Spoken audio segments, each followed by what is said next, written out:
The purpose of this lesson is to make the surface electromyography easier and accurate for the clinicians in their practice. I would like to provide an overview on the EMG electrodes placement technique, focusing on all those elements to reduce errors and artifacts and to ensure the signal reliability. The challenge in the surface EMG is to accurately detect the EMG signal of the targeted muscles without picking signals diffused from coactive adjacent or inactive muscles. Before starting with the real placement of the electrodes, the skin needs to be prepared in order to get a good electrode-skin contact. A good electrode-skin contact is important to obtain better EMG signal recordings in terms of amplitude characteristics, fewer and smaller artifacts, and less noise. So, proper skin preparation is very useful to improve the electrode-skin contact. Different skin preparation techniques are used and reported in literature. Shaving, abrasion, cleaning with water, and drying. First of all, if the skin is covered with hair, it's necessary to shave the patient only around the skin surface on which the electrodes have to be placed. The presence of hair facilitates the movement and the separation of the electrodes from the skin, causing artifacts in the EMG signal. The patient should also be asked to not use body cream before the test because it is oily and so insulating.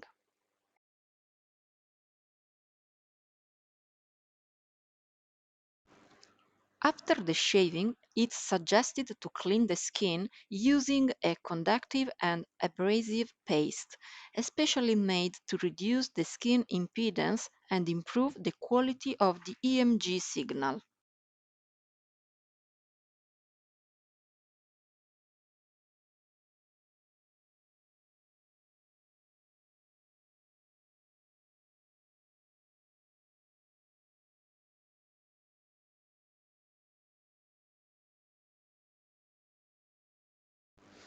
After that, you have to clean the skin again with wet cotton wool to remove abrasive paste remains. If the patient has particularly dry skin, it's suggested to do some wet pack to hydrate the skin.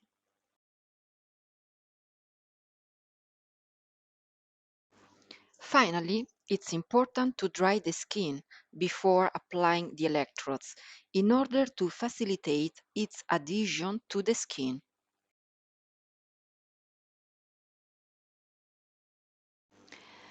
The method that I'm going to present for the electrodes placement is based on the guidelines of Dr. Yves Blanc, who was in charge of the kinesiology laboratory at the University Hospital in Geneva. This protocol gives you very useful advices in order to identify the minimal crosstalk area of the muscles on which the electrodes have to be applied. The minimal crosstalk area should help to limit or avoid crosstalk from neighboring muscles and guarantee the quality of the EMG signal. We are identifying the most common and important muscles of the lower limbs that can be studied by the surface electromyography. We start from the leg up to the thigh. The muscles of the leg that I'm going to consider are tibialis anterior, peroneus longus, peroneus brevis, digitorum extensor longus, medial and lateral gastrocnemius, and soleus. Let's start considering some strategic points that help us to identify the correct position of the electrodes for the evaluation of all these muscles. Keeping the knee inflection around 80 degrees, identify the upper border of the fibula head.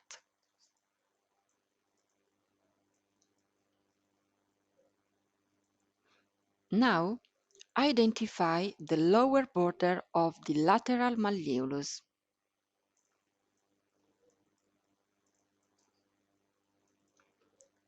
Assess the distance between these 2 points by the meter.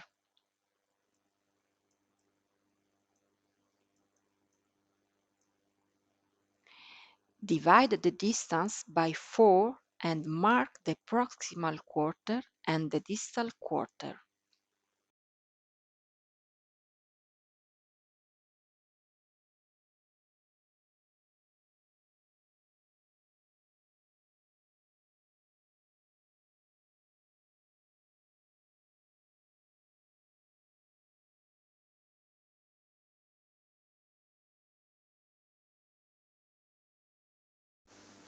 Using the width of the meter, draw also 2 short rails.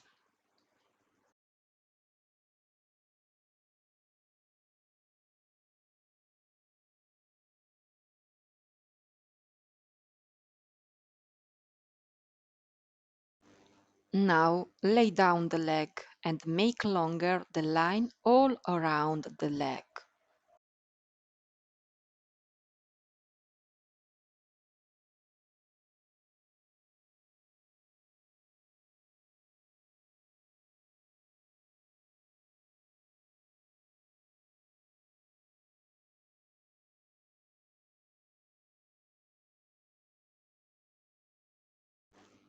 For the placement of the electrodes on the tibialis anterior, let's start to identify the anterior crest of the tibia while the patient keeps the knee in flexion. Then move your finger laterally about 1 centimeter and apply one electrode exactly on the line and the other one below.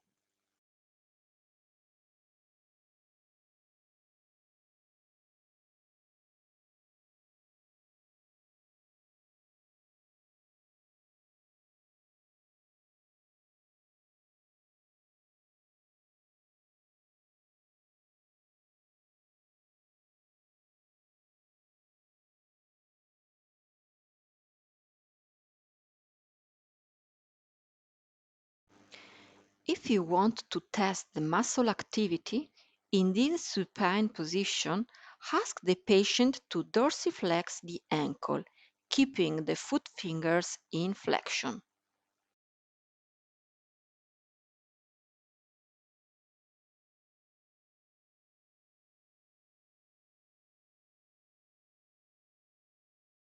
For the placement of the electrodes on the peroneus longus, always keeping the knee in flexion, apply both electrodes inside the rail. The first one exactly on the line, the second one higher.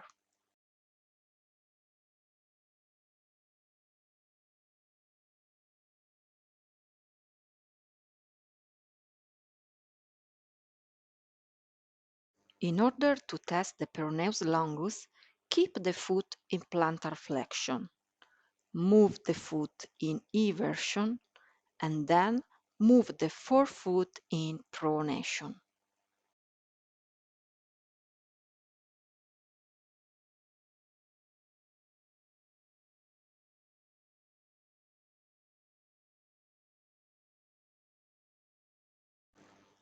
For the placement of the electrodes on the peroneus brevis, the first electrode should be placed under the line so that the conductive part of the electrode is tangential to the tendon of the peroneus longus that you can touch in this position.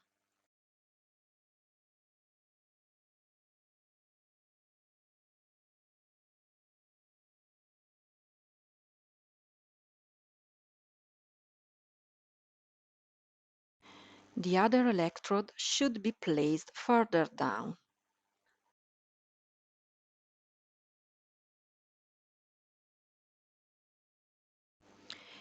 Keeping the foot in plantar flexion, move the foot in E version and the muscle should be on.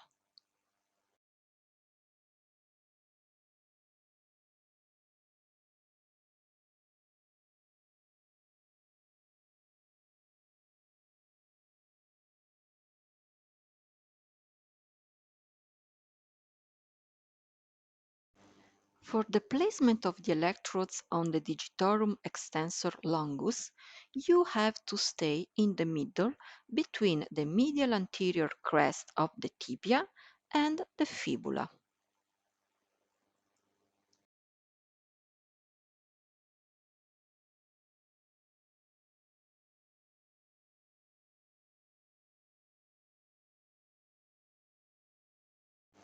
Both electrodes should be placed under the line, exactly at the same height of the electrodes of the peroneus brevis.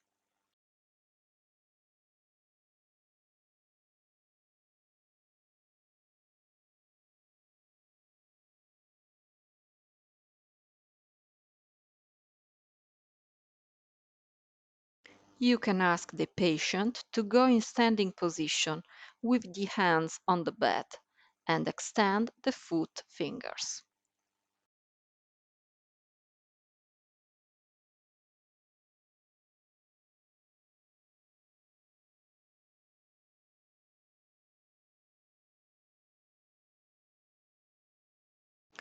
For the placement of the electrodes on the medial and lateral gastrocnemius, I suggest to put down the leg and look at it from the top.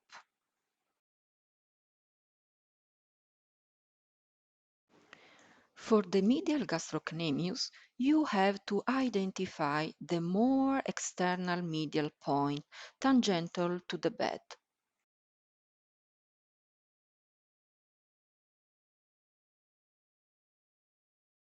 Repeat the same procedure for the lateral gastrocnemius, always drawing the line tangential to the bed.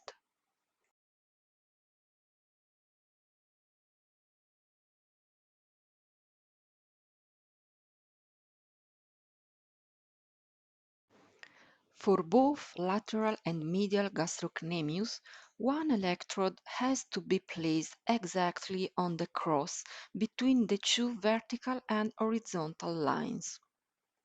The second electrode has to be placed higher so that the two electrodes are exactly at the same height of the electrodes of the peroneus longus.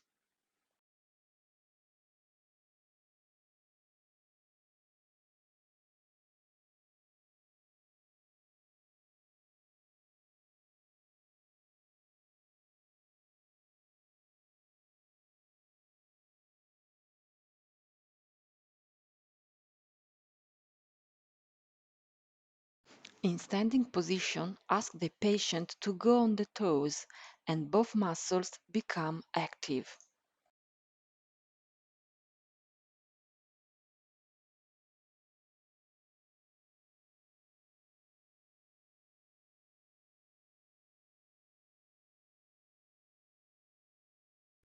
For the placement of the electrodes on the soleus, we have to find the medial posterior line of the tibia. Then I have to move me a little bit backwards in order to touch the tendon of the soleus.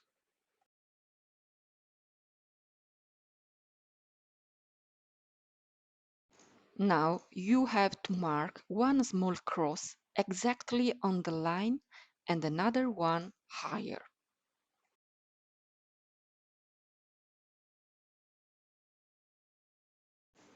Let's go to apply the lower electrode tangential to the tendon, the other one higher, along the direction of the muscle fibers.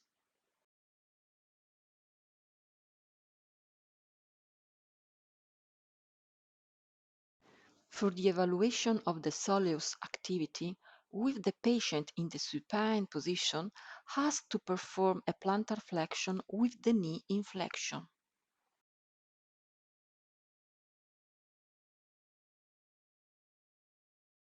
Now, let's go to evaluate the thigh.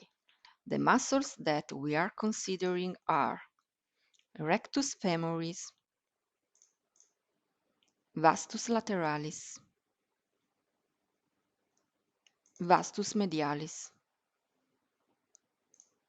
semitendinosus, and biceps femoris. For the placement of the electrodes on the rectus femoris, with the knee in extension, let's go to draw a line along the upper border of the kneecap. Then let's go to mark the superior anterior iliac spine and assess the distance between these 2 points.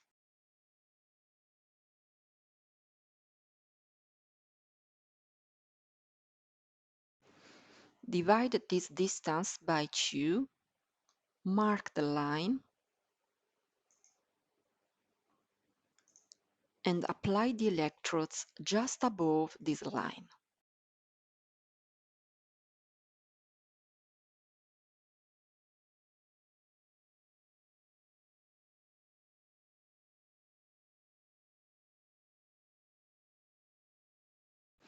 With the patient in supine position, ask to flex both hip and knee at 90 degrees and keep this position to evaluate the muscle activity.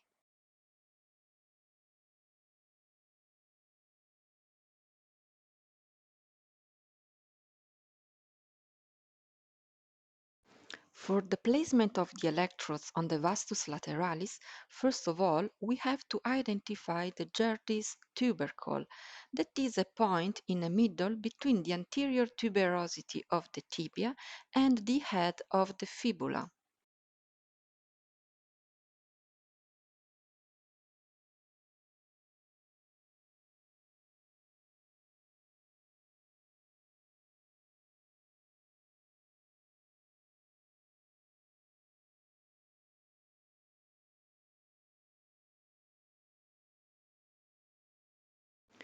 Now measure the distance between this point and the superior anterior iliac spine.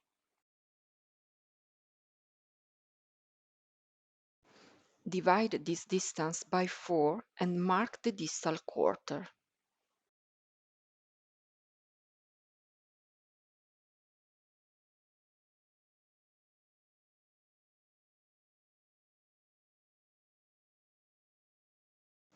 Let's go to apply the electrodes just below this point in the direction of the fibers.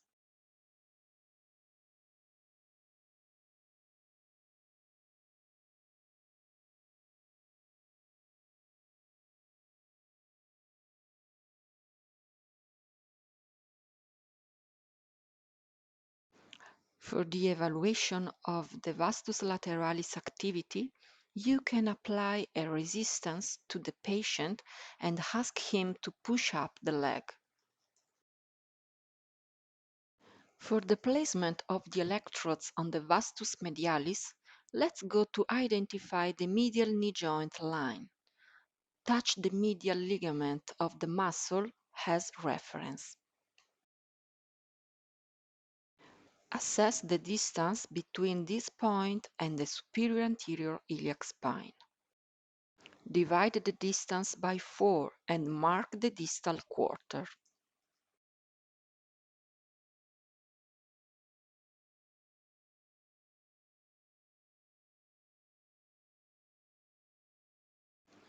One electrode has to be applied on the line and the other one just above, in the direction of the fibers.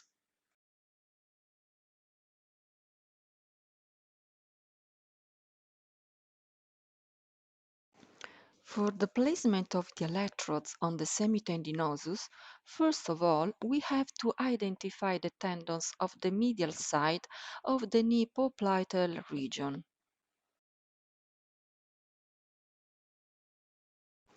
Then we have to touch the ischial tuberosity and assess the distance between these 2 points. Divide this distance by 3 and mark the proximal third. Using the width of the meter, Draw also a short rail so that you can apply one electrode above the line and one electrode under the line within the rail.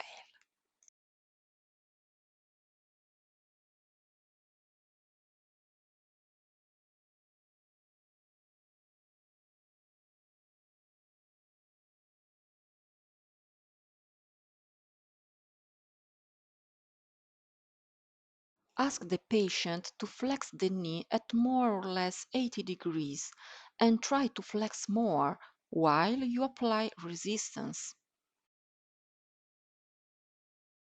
For the placement of the electrodes on the biceps femoris, we have to follow the line that links the ischial tuberosity to the head of the fibula. Then let's go to divide this distance by 3 and mark the distal third.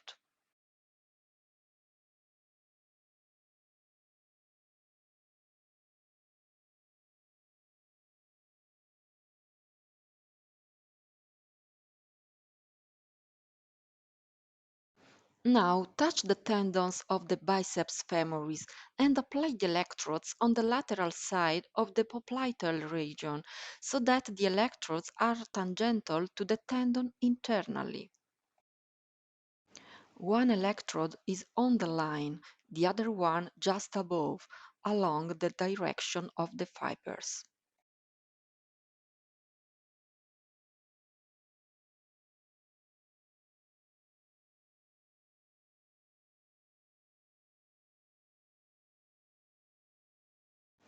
As for the semitendinosus test, ask the patient to flex the knee while you apply resistance.